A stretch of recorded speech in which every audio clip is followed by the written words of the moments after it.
Hello, this is Nick from Precipice Games, and today I want to talk about running an open table campaign.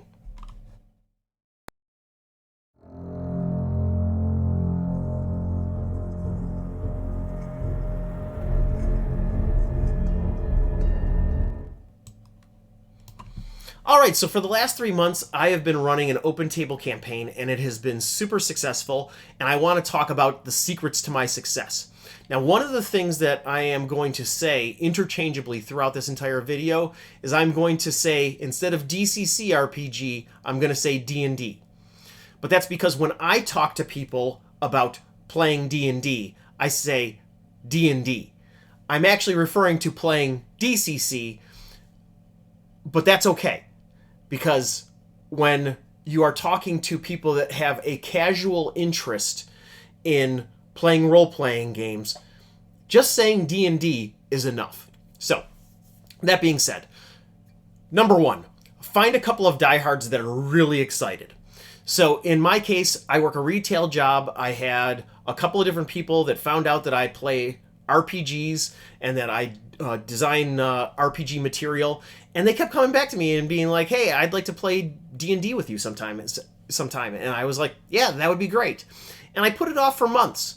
And then I reached a point where I was like, man, I really want to play D&D in person again. And so I reached out to a couple of these people that had mentioned it multiple times, and they got super excited. And they formed the core of the group that I started, because I knew that I had these people that were going to show up consistently for those first couple of sessions. Number two, invite more people than you want and expect people to cancel. That very first session, I invited 8 people and 5 people showed up. My second session, I invited 8 people and 3 showed up. I invited 8 people for my third session and 4 showed up. And so then for my fourth session, I invited 10 people and 7 showed up. And so having established that, wow, more is better, and that it's going to ensure that I have a good group.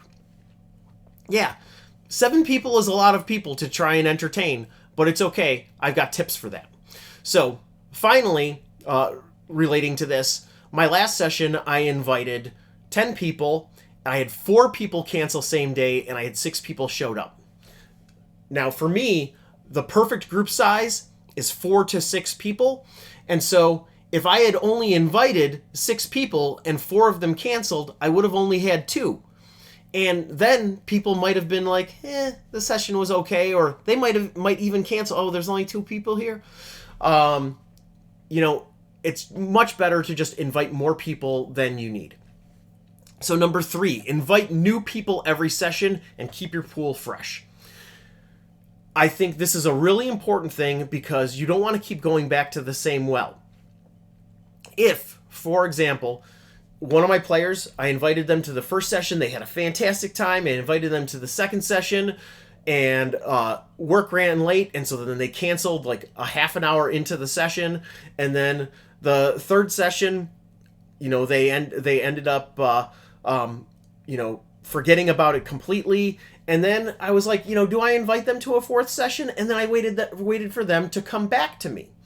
But if I want to continue to invite 8 to 10 people, then I need to have new people that I want to bring in. And so there will be people that I met through my work, or that I had talked to in the past, and I add them to the available pool and ask them instead of asking this person that's canceled a bunch of times. So, number 4, encourage your players to bring friends. This is a really important thing. My typical D&D group in the past, when I first started running DCC in 2017, I had the same 4 people for the first few sessions. And it was fantastic. I loved it. They all are good friends of mine, and I'm glad that they came. But this situation, usually when you have this like tight-knit group, they aren't going to usually bring more people into the fold, because they're going to feel like this is our group. And with an open table campaign, you really want to emphasize that this is an open table. And so that takes pressure off of you to find more people to invite. And one of the most fantastic things that has happened with my campaign that's happening right now is that I've had people that have come to me and been like, wow, I was telling so-and-so about, how much fun I'm having, playing in your campaign. Is it okay if I invite them to come and play in the next session? Absolutely, because they are making my job easier by bringing more people into the fold. So yes, absolutely. If you have players that are excited, encourage them to share that excitement with others and bring other people into the fold. Number 5, reduce commitment pressure. And this is a really huge thing. When I send out my invites every 2 weeks, I make sure that, 1, no commitment necessary, drop in, drop out. This is a really important thing because it takes... I've played in campaigns, especially those really tight campaigns where there's just 3 of us that show up every week to play with the game master, and you have this dynamic that develops where you feel responsible as a player to show up every 2 weeks, even if you don't feel like it, even if you've got other commitments. You're like, yeah, I can't do that because I've got DCC that day. I've got whatever other game that day. And it creates this pressure where sometimes instead of always being excited to show up, you feel responsible to show up. And that can kind of suck the wind out of your game. And so instead of having that pressure, that commitment pressure on all of your players, make it feel open. Like, yeah, if you can show up, great. If not, it's okay. Just let me know so I can invite other people. And that's one of the things that I've done. I make sure to encourage people to let me know in advance that they can show up or that they can't show up, because if I know that somebody's going to cancel, I'm going to ask another person. So, that being said, I'm gonna flip over my note card. Yeah. Keep your players engaged. And I had a little buzzline: rules light and move that spotlight. This is really important, especially like with my one session that I had 7 people. In order to make sure that everybody has a good time, you need to move that spotlight frequently. In fact, I will often keep people, as I'm talking to them, I will keep them in initiative order, even in role play situations or while they're wandering around the town. I will either move around the table or I will use that initiative order. And this is a really important thing because you want to make sure that each of your players gets lots of time playing the game. You'll oftentimes, especially if somebody's new to your table, they will be super quiet and not really, especially if they're new to RPGs, they'll be like, kind of anxious and not sure what to do. If they're being quiet, call on them. Just like a teacher in class, by calling on them, it will encourage them to, sometimes it'll make them anxious, but ultimately it shows that you care, that they're at your table, that you want them to have a good time and that you want them to engage. So make sure that you keep your players engaged. Number 7, aim to entertain.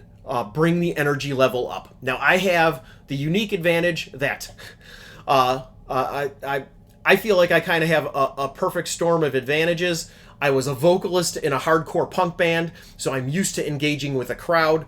I also ran demo games for Games Workshop. I was a retail manager for Games Workshop, and so keeping that energy level up is something that's really important to me. And then finally, that was a huge thing for me, is that I was a customer service trainer. And part of what I invoke in my customer service training is, once again, keeping that energy level up and keeping the spotlight on the people in front of me. Now, That being said, one of the things that I would train my staff to do when I worked for Games Workshop, and I learned this from one of my people that trained me, Brendan. Brendan, if you're watching this video, thank you for teaching me this. When I was in a retail situation, and I still do this to this day, I treat my store, and this applies to my table, I treat it like a game show or like I am a talk show host. I want to keep the energy focused on them and their actions and what they're talking about and what's important to them, but I am there to entertain them and to bring that out through having a positive interaction and, just keeping that energy constantly up. So yeah, aim to entertain. Number 8, thank everyone for coming the next day and show your appreciation. This is a huge thing because then you make sure, and I send it out not as a group text, I send it out as an individual text because I want each person to individually know that I appreciate that they came, that I had a great time, and I'm glad that they were there.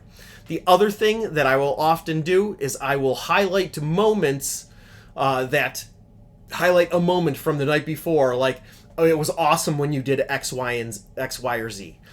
Why do I want to do that? Because I want to reinforce that their contribution was memorable. And that leads into advice number 9, tip number 9, reinforce favorite moments. Now, this is something that I do at the end of every session. You may be familiar with Stars and Wishes, which is something that a lot of people in story games participate in. I adapted this to my DCC table in order to try and create the atmosphere that I want at my games and in my sessions. And so what I do at the very end of a session, I go around the table and I ask my players, tell me something that somebody else did that was a favorite moment for you of the night. And so they can't pick themselves. They have to talk about somebody else, and they will go through and highlight their favorite moments. And I go all the way around the table, and I will give each of the people that were highlighted 2 XP. Why? Because I want to reinforce those memories so that they are memories that people carry on to the next day or to the next session in 2 weeks. But I also want to reinforce that I want people to do stuff in my games. That's a really important thing. I don't want people to be passive players. I want people to be engaged. And if they want that bonus XP, they need to engage. And so another thing that I do, particularly if it's a low XP session, is I will go back through, or if everybody heaped everything onto one person because somebody did something so outrageous that everybody's like piling on, yeah, that was my favorite thing. So then I will go back through and I will then ask everybody to tell me something that somebody else did that was the most useful thing. Because a lot of times the most useful thing that somebody did in the session is not necessarily the most memorable or most outrageous.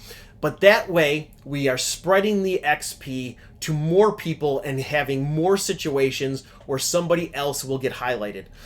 One of the things that I'm trying to avoid in this is to make it a popularity contest. I don't want it to be a popularity contest. I want a situation where people are genuinely uplifting each other. So if you need to come up with a third way to give out XP, do it. Just make sure that you are trying to reinforce the traits that you want to see at your table. And then finally, tip number 10, be consistent but manageable. And what I'm talking about with consistency, my open table campaign is twice a month, or I should say more specifically every 2 weeks because there are 5-week months. But my open table campaign is every 2 weeks on a Wednesday night from 6 to 9 p.m. You notice that it's also a short session in order to ensure that it is more manageable for my players. That means that like the Precipice of Corruption, which is an adventure by Breaker Press Games, I can run it at a convention in 4 hours. I prefer to spread it out over 6 hours. I've got my open table campaign. They've been in the Precipice of Corruption. The boss fight is going to be in the 3rd session. So technically session number 6. Because we did a couple other things before we got to the Precipice of Corruption. But the idea is to have a consistent night, and yes, that means that there are going to be some people that I have invited. I've got one guy that was super excited to play. He can't do Wednesday nights. It sucks, but maybe his schedule will change over time. But by having it on a consistent night, it makes it easier for your players, especially with your now expanding group of people that you're asking, that there is a consistency, whether it's 2 Wednesdays a month, or whether it's just the 3rd Saturday of every month. Be consistent, but also keep that time frame short and tight in order to make sure that it's manageable for your players. And yeah, those are my 10 tips to running an open table campaign. I hope people find this useful. I think that, I think all of these tips are tips that have been a huge boon to me and could be a boon to others. So that's it for today. Thank you for supporting indie games and indie game designers. You can find Breaker Press Games on Patreon. You can find us on Store Envy, www.breakerpressgames.com can link you to a bunch of different things. Find us on DriveThruRPG. Thank you again. Have a fantastic week, and I will talk to you again soon.